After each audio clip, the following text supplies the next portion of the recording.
प्यारे बच्चों, आज के हमारे अध्ययन का विषय है उत्पादन संभावना वक्र, प्रोडक्शन पॉसिबिलिटी कर्व, जिसको शॉर्ट में पीपीसी भी बोल दिया जाता है। उत्पादन संभावना वक्र को उत्पादन संभावना वक्र के अलावा भी अन्य कई नामों से जाना जाता है, जैसे उत्पादन की अधिकतम सीमा वक्र और रूपांतर वक्र। अब इसको इन नामों से क्यों जाना जाता है, हम इसके बारे में जानेंगे। साधारण भाषा में कहें तो किसी भी अर्थव्यवस्था में उपलब्ध सीमित साधनों का प्रयोग करके सीमित मात्रा में ही उत्पादन होने की संभावना होती है, और जब उस उत्पादन को वक्र के माध्यम से दिखाया जाता है तो इसे ही उत्पादन संभावना वक्र कहा जाता है। दूसरा, उत्पादन की अधिकतम सीमा वक्र। इस वक्र से उत्पादन की अधिकतम सीमाओं का पता लगता है कि एक अर्थव्यवस्था में उपलब्ध साधनों से ज्यादा अधिक से अधिक कितनी वस्तुओं का उत्पादन किया जा सकता है, क्योंकि जितनी वस्तुएं उत्पादन संभावना वक्र पर दिखाई जाएंगी उतनी ही वस्तुओं का उत्पादन अर्थव्यवस्था में उपलब्ध साधनों से किया जा सकता है, उससे ज्यादा उत्पादन अर्थव्यवस्था में नहीं किया जा सकता। इसीलिए इसे उत्पादन की अधिकतम सीमा वक्र भी कहा जाता है, क्योंकि यह उत्पादन की अधिकतम सीमा को दर्शा देता है कि मैक्सिमम अधिकतम इतना ही उत्पादन किया जा सकता है, इससे ज्यादा उत्पादन नहीं किया जा सकता। तीसरा, रूपांतर वक्र। जैसे कि हम जानते हैं कि सीमित साधनों का प्रयोग करके केवल सीमित मात्रा में उत्पादन किया जा सकता है, सभी वस्तुओं का असीमित मात्रा में उत्पादन नहीं किया जा सकता। अगर हमें किसी दूसरी वस्तु का उत्पादन करना पड़ जाए तो पहले प्रकार की वस्तुओं में लगे हुए साधनों के प्रयोग को बदलना पड़ेगा और बदल करके दूसरी वस्तु के उत्पादन में उनको लगाना पड़ेगा, तब्दील करना पड़ेगा। इसीलिए उत्पादन के साधनों को एक वस्तु के उत्पादन से हटा करके दूसरी वस्तु में रूपांतरित करने को, परिवर्तित करने को, तब्दील करने को भी इस वक्र के द्वारा दिखाया जाता है। इसीलिए इसको रूपांतरण वक्र भी कहा जाता है। जैसे कि हम जानते हैं कि किसी भी अर्थव्यवस्था में उत्पादन के साधन जैसे भूमि, श्रम, पूंजी आदि का प्रयोग करके बहुत सी चीजों का उत्पादन किया जा सकता है, जैसे गेहूं, चावल, चना, मूंग, कपास, चीनी आदि। लेकिन इन वस्तुओं का उत्पादन केवल सीमित मात्रा में ही किया जा सकता है। यदि किसी वस्तु के उत्पादन को बढ़ाना पड़ जाए तो दूसरी वस्तु के उत्पादन को कम करना पड़ेगा। यदि हम सब वस्तुओं को लेकर अध्ययन करेंगे तो हमारा अध्ययन बहुत मुश्किल हो जाएगा। इसीलिए अध्ययन की सुविधा के लिए, आसानी से चीज को समझने के लिए हम यह मानकर चलते हैं कि अर्थव्यवस्था में जितने भी साधन उपलब्ध हैं उन साधनों से केवल दो ही वस्तुओं का उत्पादन किया जा सकता है, इससे ज्यादा उत्पादन नहीं हो सकता। यह हमारी मान्यता है। यह मान करके हम उत्पादन संभावना वक्र का अध्ययन करेंगे। दूसरा, दो वस्तुओं को लेने के पीछे एक कारण यह भी है कि इसका नाम ही उत्पादन संभावना वक्र है, मतलब इसके अंदर एक वक्र बनेगा, और वक्र हमेशा ग्राफ पेपर पर ही बनता है और ग्राफ में केवल दो ही अक्ष होते हैं। इसलिए भी हम केवल दो ही वस्तुओं के माध्यम से उत्पादन संभावना वक्र को बना सकते हैं, इससे ज्यादा वस्तुएं इसके अंदर नहीं ले सकते। अब हम इस उत्पादन संभावना वक्र के बारे में इतना जानने के बाद इसे एक तालिका और वक्र के माध्यम से समझने का प्रयास करेंगे। लेकिन उससे पहले हम इसकी कुछ मान्यताएं लेकर चलेंगे कि उत्पादन संभावना वक्र क्या मान करके बनाया गया है, किन मान्यताओं के आधार पर बनाया गया है। सबसे पहली मान्यता है एक विशेष समय, यानी कि उत्पादन संभावना वक्र केवल एक विशेष समय या जिस समय बनाया जाता है उसी समय के लिए उपयुक्त होता है, उसी समय के लिए सही होता है। समय बदलने के साथ साथ उत्पादन संभावना वक्र भी बदल सकता है। उत्पादन संभावना वक्र के ऊपर होने वाली उत्पादन की संभावनाओं में भी परिवर्तन आ सकता है। इसलिए जिस विशेष समय पर इसका निर्माण किया जा रहा है या उसी समय के लिए उपयुक्त है।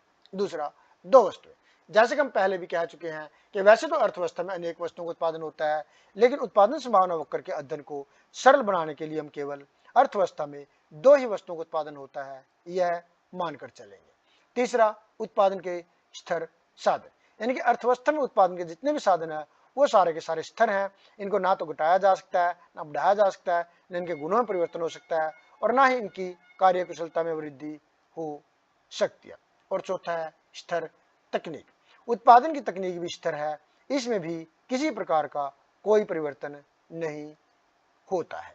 पांचवा है साधनों की गतिशीलता। इसका अभिप्राय यह है कि उत्पादन के साधनों को एक वस्तु के उत्पादन से हटाकर दूसरी वस्तु के उत्पादन पर लगाया जा सकता है। ऐसा कोई भी उत्पादन का साधन नहीं है जिसको एक स्थान से हटाकर के दूसरे स्थान पर नहीं लगाया जा सकता। यानी कि उत्पादन के साधन गतिशील हैं, एक जगह से दूसरी जगह आसानी से जा सकते हैं, एक काम से दूसरे काम पर, एक क्षेत्र से दूसरे क्षेत्र में उनको लगाया जा सकता है। छठा, पूर्ण रोजगार। उत्पादन के सभी साधन काम पर लगे होते हैं और कोई भी साधन बिना काम के नहीं है। कहने का मतलब यह है कि अर्थव्यवस्था के अंदर पूर्ण रोजगार की स्थिति है और उत्पादन के सभी साधन काम पर लगे हैं। सातवां है घटते प्रतिफल का नियम। प्रत्येक साधन सभी वस्तुओं के उत्पादन में समान रूप से कुशल नहीं होता। यदि किसी साधन को एक कार्य जिस पर वह लंबे समय से काम कर रहा है से हटाकर दूसरे कार्य पर लगाया जाता है तो उसकी कुशलता गिर जाती है, जिससे उत्पादन कम होता है और उत्पादन की लागत बढ़ जाती है। उत्पादन कम होने के कारण इस पर घटते प्रतिफल का नियम या बढ़ती लागतों का नियम लागू होता है। और इसका उत्पादन संभावना वक्र पर प्रभाव क्या होता है घटते प्रतिफल के नियम का, इसको हम उत्पादन संभावना वक्र बनाते समय देखेंगे। अब हम उत्पादन संभावना वक्र के बारे में जानी गई उपरोक्त सभी बातों को वक्रों और तालिकाओं के माध्यम से समझने का प्रयास करेंगे।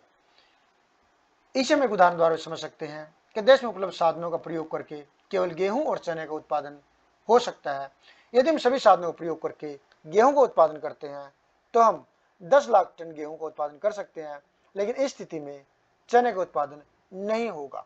और यदि केवल चने का उत्पादन करते हैं तो 4 लाख टन चने का उत्पादन कर सकते हैं, लेकिन इस स्थिति में गेहूं का उत्पादन 0 होगा।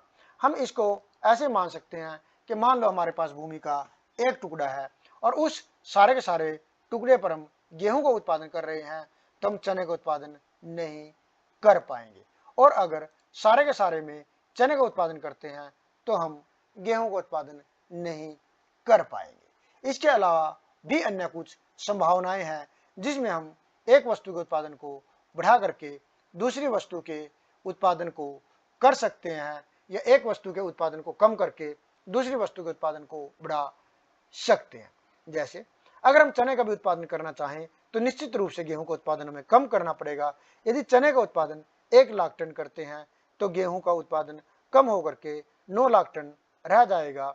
इसी तरह अगर चने के उत्पादन को बढ़ा करके 2 लाख टन करते हैं तो गेहूं का उत्पादन और कम हो जाएगा, क्योंकि उसका क्षेत्र और कम करना पड़ेगा, जिससे गेहूं का उत्पादन कम होकर 7 लाख टन रह जाएगा। इसी तरह यदि एक वस्तु का उत्पादन बढ़ाएंगे तो दूसरी वस्तु का उत्पादन निश्चित ही कम होगा। इसे हम यहाँ एक उदाहरण द्वारा भी दिखा सकते हैं कि जैसे हम यहाँ पर गेहूं और चने दोनों का उत्पादन कर रहे हैं।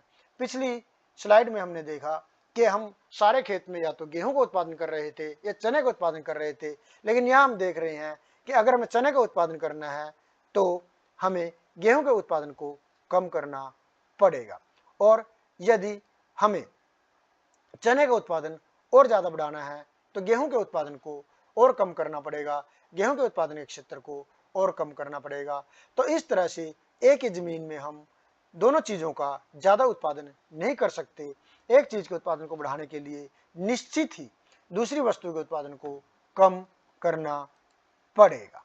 अब इसी चीज़ को जो हमने एक चित्र के माध्यम से देखे, इन्हीं संभावनाओं को, इसी चीज़ को हम एक वक्र के माध्यम से समझने का प्रयास करेंगे। और जब हम इसे वक्र के माध्यम से समझने का प्रयास करते हैं, वक्र के माध्यम से इन्हीं चीज़ों को दिखाते हैं, तो इसे उत्पादन संभावना वक्र का नाम दिया जाता है। जैसे यह हम देख रहे हैं कि हमारे पास एक ग्राफ है जिसके अंदर एक्स अक्ष पर हमने चना लिया हुआ है और वाई अक्ष पर हमने गेहूं ली हुई है। एक बात और ध्यान रखने योग्य है कि कई बार एक नंबर के प्रश्न में आ जाता है कि एक्स अक्ष पर क्या लिया जाता है तो हम लिखेंगे वस्तु, और वाई अक्ष पर क्या लिया जाता है तो उस पर भी वस्तु। यानी कि उत्पादन संभावना वक्र में दोनों अक्षों पर वस्तुओं को ही लिया जाता है, ये ध्यान रखना पड़ेगा। अब यहाँ पर हम देखते हैं कि अगर हम चने का उत्पादन 4 इकाई करते हैं या 4 लाख टन करते हैं तो यहाँ पर गेहूं का उत्पादन 0 होगा।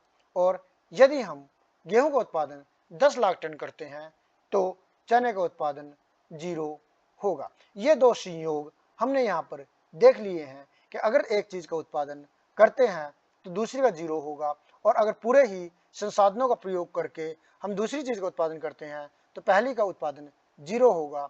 लेकिन अगर दोनों वस्तुओं के उत्पादन में उत्पादन के साधनों को थोड़ा थोड़ा लगाते हैं तो क्या प्रभाव होगा, यह हम इसके द्वारा देखते हैं कि यदि हम चने का उत्पादन 1 लाख टन करते हैं तो गेहूं का उत्पादन 10 लाख टन से कम होकर के 9 लाख टन हो जाएगा। इसी तरह अगर हमें चने की और ज्यादा जरूरत है और चने का उत्पादन और ज्यादा बढ़ाना है या 2 लाख टन करना है तो गेहूं का उत्पादन कम होकर के 7 लाख टन हो जाएगा। इसी तरह से अगर हमें और ज्यादा चने की आवश्यकता है तो हम चने का उत्पादन बढ़ाएंगे और उसे 3 लाख टन करेंगे, लेकिन इससे गेहूं का उत्पादन कम होकर के 4 लाख टन रह जाएगा। तो इस तरह हम देख रहे हैं कि जैसे जैसे हम एक वस्तु का उत्पादन बढ़ा रहे हैं तो दूसरी वस्तु का उत्पादन निरंतर कम हो रहा है। ये हमारे पास उत्पादन की संभावनाएं हैं। या तो हम ये पहली संभावना ले लें, यानी कि पहला उत्पादन कर ले या दूसरा उत्पादन कर ले, या फिर ये संयोग ले लें या फिर ये संयोग ले ले, या फिर ये भी संभावना बनती है कि उत्पादन अर्थव्यवस्था में उपलब्ध साधनों से किया जा सकता है। अब जब इन सारी की सारी संभावनाओं के बिंदुओं को मिलाया जाता है तो इसी को उत्पादन संभावना वक्र कहा जाता है, क्योंकि ये दिखाता है कि इस वक्र के ऊपर के बिंदुओं पर ही उत्पादन किया जा सकता है, इससे बाहर के किसी बिंदु पर उत्पादन नहीं किया जा सकता। यह उत्पादन की अधिकतम सीमा है। आप इसके ऊपर उत्पादन कर सकते हो, इसके अंदर उत्पादन कर सकते हो, इसके बाहर उत्पादन नहीं कर सकते। यहाँ से उत्पादन के साधनों को हटा करके यहाँ लगाया, यहाँ उत्पादन बढ़ा, यहाँ से उत्पादन के साधनों को हटा करके यहाँ लगाया, यहाँ उत्पादन बढ़ा, इसीलिए इसको रूपांतर वक्र भी कह दिया जाता है। अब यहाँ पर हमारे पास ये 3 बिंदु बन जाते हैं जिन्हें उत्पादन संभावना वक्र के ऊपर दर्शाया गया है। इन सभी संभावनाओं को, चारों बिंदुओं की संभावनाओं को हम अर्थव्यवस्था में उपलब्ध साधनों से प्राप्त कर सकते हैं। जैसे ए बिंदु पर हम गेहूं का उत्पादन 10, चने का 0, बी पर गेहूं का 9, चने का 1, सी पर गेहूं का 7, चने का 2, डी पर गेहूं का 4 लाख टन और चने का 3 लाख टन, और ई बिंदु पर हम गेहूं का 0 और चने का 4 लाख टन उत्पादन कर सकते हैं। इसके अलावा भी बीच में जितने बिंदु हैं इनके ऊपर भी उत्पादन किया जा सकता है, क्योंकि उत्पादन संभावना वक्र के ऊपर जितने भी बिंदु हैं, इसके अलावा और भी जितने बिंदु बनते हैं, उन सब पर उत्पादन होने की संभावना होती है। इसीलिए जिस चीज को हमने एक जमीन के टुकड़े के द्वारा दिखाया कि किस तरह से एक चीज को उत्पादन बढ़ाने के लिए दूसरी चीज के उत्पादन को कम किया जाएगा, ठीक इसी चीज को हमने एक वक्र के माध्यम से दिखाया। और जब हम इसे वक्र के माध्यम से दिखाते हैं तो इसी को उत्पादन संभावना वक्र कहा जाता है। हम वक्र में देख रहे हैं जैसे जैसे चने के अधिक उत्पादन की जरूरत पड़ती है तो हम उत्पादन के साधनों को गेहूं के उत्पादन से हटाकर चने का उत्पादन बढ़ा रहे हैं, जिससे गेहूं का उत्पादन निरंतर कम हो रहा है। अर्थात जब हम उत्पादन की एक संभावना से दूसरी संभावना पर जाते हैं तो एक वस्तु का उत्पादन बढ़ता है और दूसरी वस्तु का उत्पादन कम हो जाता है। इसमें एक बात और ध्यान देने योग्य है कि एक वस्तु का उत्पादन जिस अनुपात में कम हो रहा है दूसरी वस्तु का उत्पादन उस अनुपात में नहीं बढ़ रहा है। जैसे यहाँ पर 1 कम हुआ, यहाँ 1 बढ़ा, यहाँ 2 कम हुआ, यहाँ पर 2 नहीं बढ़ा बल्कि 1 ही बढ़ा है, यहाँ पर जितना कम हुआ उतना नहीं बढ़ा बल्कि उससे कम बढ़ा है, यानी कि उससे कम अनुपात में बढ़ रहा है। जिसका कारण यह है कि जब हम एक वस्तु या किसी वस्तु के साधनों को एक वस्तु से हटाकर दूसरी वस्तु पर लगाते हैं तो उसकी कार्यकुशलता गिर जाती है, जिसके कारण उनका उत्पादन भी कम होता है और लागतें बढ़ जाती हैं और नई वस्तु का उत्पादन हमेशा ही कम होता है। इसी को परिवर्तन की सीमांत दर कहा जाता है और इसके द्वारा लागत को भी मापा जा सकता है। इसे हम एक तालिका द्वारा देख सकते हैं कि जैसे यहाँ पर वस्तुएं दी गई हैं, एक संयोग ए है, उत्पादन की एक संभावना ए है, यानी कि गेहूं का उत्पादन 10 लाख टन उपलब्ध साधनों से किया जा सकता है, लेकिन अगर हम सारे साधनों को गेहूं के उत्पादन पर लगाएंगे तो चने का उत्पादन नहीं किया जा सकता, वो 0 होगा। इसी तरह से अगर हमें चने के उत्पादन की भी कुछ जरूरत है तो हम 1 लाख टन चने का उत्पादन करेंगे, लेकिन उसके कारण गेहूं का उत्पादन कम होकर के 9 लाख टन हो जाएगा। तो यहाँ हम देख रहे हैं कि जो परिवर्तन है वो 1 लाख टन गेहूं के बराबर 1 लाख टन चना हमें मिल जाता है। यानी कि जितनी यहाँ पर गेहूं कम हो रही है उतना ही चना भी यहाँ पर कम हो रहा है और दोनों की दर समान है। लेकिन उसके बाद जब हम चने का उत्पादन बढ़ाते हैं तो चने का उत्पादन तो 2 लाख टन हो गया, लेकिन यहाँ पर गेहूं का उत्पादन 7 लाख टन रह गया। यहाँ पर हम देख रहे हैं कि 1 लाख टन चना पैदा करने के लिए हमें 2 लाख टन गेहूं का त्याग करना पड़ा, यानी कि 1 लाख टन गेहूं के बदले हमें आधा लाख टन चना या आधा ही चना प्राप्त हुआ है। इसका कारण यह है कि उत्पादन के साधनों को जब यहाँ से हटाकर यहाँ लगाया गया तो उनमें इस चीज़ के उत्पादन की इतनी कार्यकुशलता नहीं थी, जिस कारण लागतें बढ़ गई और उनके द्वारा किया जाने वाला उत्पादन कम हुआ। इसी तरह से अगर हम चने का उत्पादन और ज़्यादा बढ़ाते हैं और 3 लाख टन करते हैं तो गेहूं का उत्पादन और कम होकर के केवल 4 लाख टन रह जाता है। यहाँ हम देख रहे हैं कि 1 लाख टन चना प्राप्त करने के लिए हमने 3 लाख टन गेहूं का त्याग किया है, यानी कि 1 लाख टन गेहूं के पीछे केवल हमें तीसरा हिस्सा ही चने का प्राप्त हुआ है, यानी कि 2 हिस्से उत्पादन कम हुआ है, जिसका कारण भी यही है उत्पादन के साधनों की कुशलता का कम होना। तो इस तरह हम देख रहे हैं कि यहाँ पर हमें चने का उत्पादन करने में गेहूं के उत्पादन का ज़्यादा त्याग करना पड़ रहा है और गेहूं का उत्पादन कम हो रहा है, जिससे चने के उत्पादन की लागतें बढ़ रही है। एक वस्तु की अतिरिक्त इकाई का उत्पादन करने पर दूसरी वस्तु की जितनी मात्रा का त्याग करना पड़ता है वह परिवर्तन की सीमांत दर कहलाती है। परिवर्तन की सीमांत दर निरंतर बढ़ती रहती है, क्योंकि उत्पादन के साधन को जब पहली वस्तु से हटाकर दूसरी वस्तु के उत्पादन पर लगाया जाता है तो दूसरी वस्तु के उत्पादन में इतना कुशल नहीं होता, जिसके कारण उत्पादन कम हो जाता है और उत्पादन लागत बढ़ जाती है। परिवर्तन की सीमांत दर को हम एक चित्र द्वारा भी दिखा सकते हैं। जैसे पहले गेहूं की 1 इकाई की कमी के बदले में चने के उत्पादन की 1 इकाई में वृद्धि हो जाती है। दूसरा, जब गेहूं के उत्पादन से उत्पादन के साधनों को हटा करके चने पर लगाया जाता है तो यहाँ पर गेहूं का उत्पादन 2 इकाई कम हो जाता है और चने का उत्पादन 1 इकाई बढ़ता है। इसी तरह से अगर चने का उत्पादन और बढ़ाते हैं तो चने का उत्पादन तो 1 इकाई बढ़ता है, लेकिन गेहूं का उत्पादन 3 इकाई कम हो जाता है। और अगर चने का उत्पादन और बढ़ाते हैं तो चने का उत्पादन तो 1 इकाई बढ़ता है, लेकिन गेहूं का उत्पादन 4 इकाई कम हो जाता है। कि यानी कि यहाँ पर हमें चने का उत्पादन करने पर गेहूं के उत्पादन का ज़्यादा त्याग करना पड़ रहा है, जिसका हमें नुकसान हो रहा है। चने की कीमतें बढ़ रही हैं, चने की लागतें बढ़ रही हैं। उत्पादन संभावना वक्र की विशेषताएं। उत्पादन संभावना वक्र की 2 विशेषताएं होती हैं। एक तो उत्पादन संभावना वक्र का ढलान ऊपर से नीचे की ओर या बाएं से दाएं नीचे की ओर होता है। उत्पादन संभावना वक्र का ढलान बाएं से दाएं नीचे की ओर होता है। इसका कारण यह है कि यदि हमें एक वस्तु का उत्पादन बढ़ाना है तो दूसरी वस्तु का उत्पादन निश्चित ही कम करना पड़ेगा। दोनों वस्तुओं के उत्पादन को नहीं बढ़ाया जा सकता। दूसरा, मूल बिंदु की ओर नतोदर। मूल बिंदु की ओर नतोदर का अभिप्राय यह है कि यह मूल बिंदु से बाहर की ओर निकला होता है। इसका कारण यह है कि परिवर्तन की सीमांत दर अथवा अवसर लागत का निरंतर बढ़ना। चित्र से दिख रहा है कि जितना एक वस्तु का उत्पादन कम हो रहा है, दूसरी वस्तु का उत्पादन उतना नहीं बढ़ रहा है, बल्कि उससे कम बढ़ रहा है।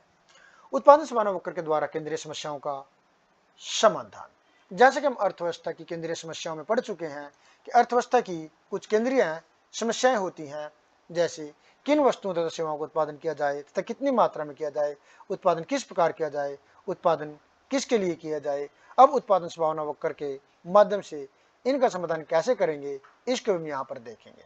सबसे पहले, क्या उत्पादन किया जाए और कितनी मात्रा में।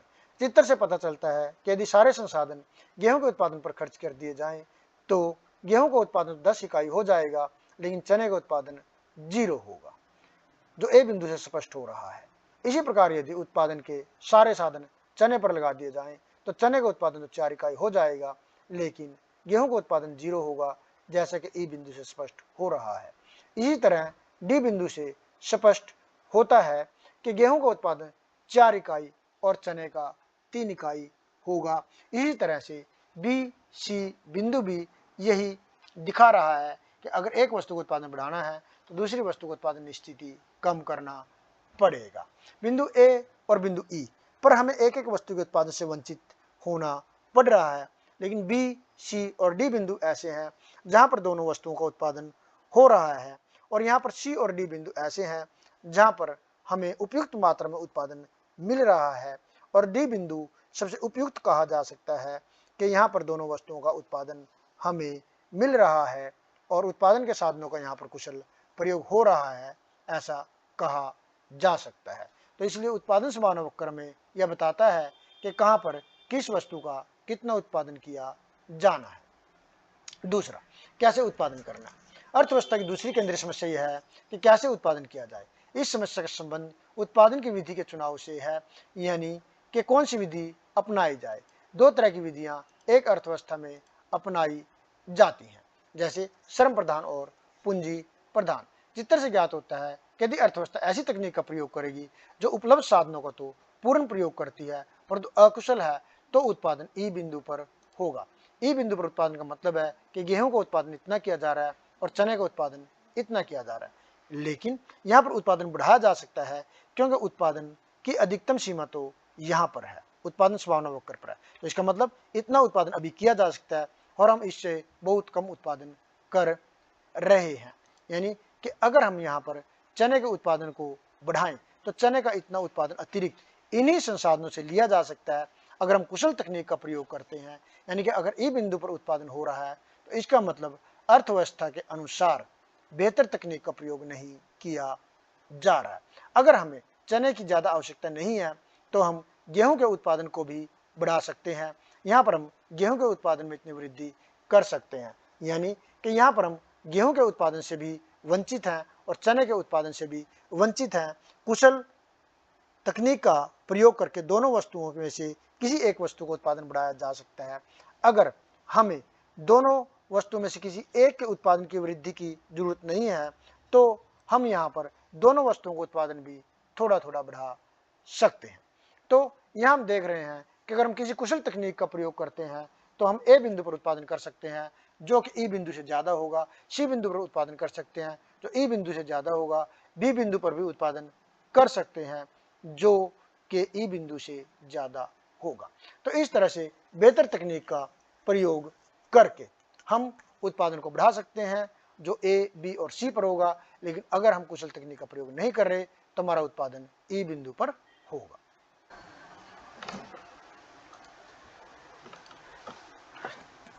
तीसरा, संसाधनों का पूर्ण उपयोग कैसे। संसाधनों के पूर्ण उपयोग की समस्या को सामने चित्र द्वारा स्पष्ट किया गया है। जब उत्पादन संभावना वक्र प्रतिशत किसी बिंदु पर उत्पादन किया जाता है तो इसका अर्थ है कि संसाधनों का कुशल प्रयोग हो रहा है, जैसे ए बिंदु पर। इसके विपरीत यदि उत्पादन संभावना वक्र के अंदर किसी बिंदु पर उत्पादन हो रहा है तो इसका अर्थ है कि संसाधनों का पूरा प्रयोग नहीं हो रहा।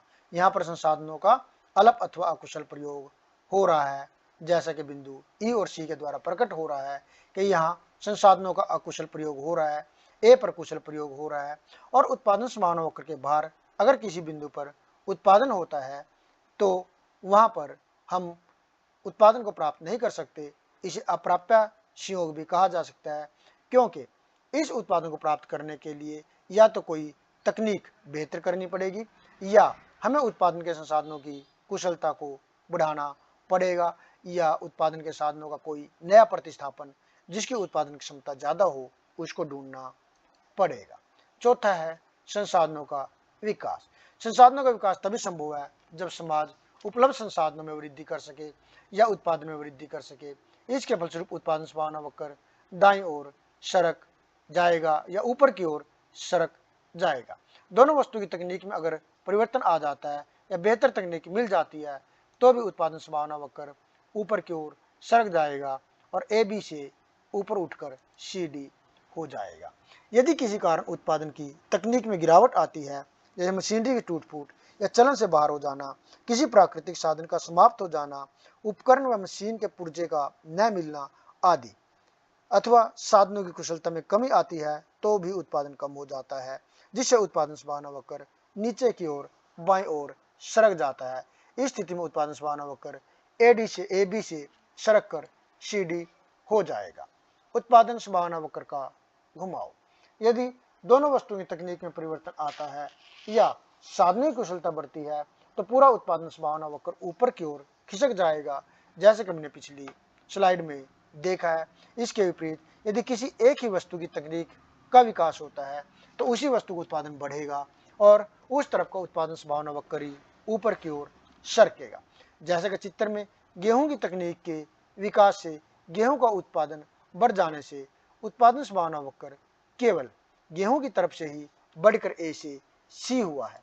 इसी तरह अगर चने का उत्पादन की तकनीक में परिवर्तन आता है तो चने का उत्पादन बढ़ेगा और चने की तरफ का उत्पादन संभावना वक्र बढ़ करके बी से डी हो जाएगा। इसे उत्पादन संभावना वक्र का घुमाव कहा जाता है, ना कि खिसकाव। खिसकाव तब कहा जाएगा जब उत्पादन संभावना वक्र पूरे का पूरा ऊपर उठ जाता है। तो इस तरह इस वीडियो में हमने उत्पादन संभावना वक्र के हर पहलू की गहनता से जांच की, अध्ययन किया। आशा है उत्पादन संभावना वक्र से संबंधित हर समस्या, हर पॉइंट आपका क्लियर हो गया होगा।